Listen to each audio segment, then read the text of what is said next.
Enkwentro sa pagitan ng drug suspect at mga otoridad nakuhanan sa CCTV camera. Tutukan sa report. Nagsanib puwersa ang PIDEA at PNP sa isang bypass operation sa Baguio City. Sa kuha ng CCTV camera, makikitang nagkasalubong ang sasakyan ng mga suspect at mga ahente ng PIDEA. Pero nang magkaabutan, biglang alis ng sasakyan ng mga suspect nang malamang mga otoridad ang kanilang nakatransaksyon. Iniharang ng PIDEA ang kanilang sasakyan pero binangga ito ng sasakyan ng mga suspect sabay nagpaputok ng baril. Nakipagpalitan ng putok ang mga otoridad pero muling binangga ng mga suspect ang nakaharang na sasakyan ng PIDEA hanggang sa sila'y makatakas.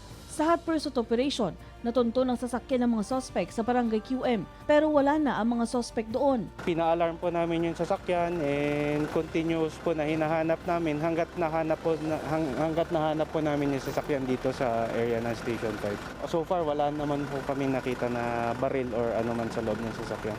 Sa continuous follow-up operation, natunto ng isa sa mga suspect na subject ng operasyon sa barangay Bakakang. Kusa siyang sumuko sa otoridad. Wala pong shootout na nangyari. Hindi po kami nagpaputok ng kahit na isang putok po ng baril. Ayon sa pulisya, nasa top 10 high-value target ang suspect na si Abdullahi Abdul.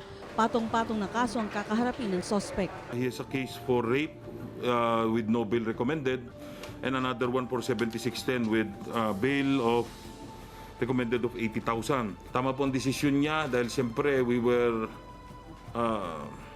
conducting a manhunt against him. Marjorie Padua, Balitang Amyanan.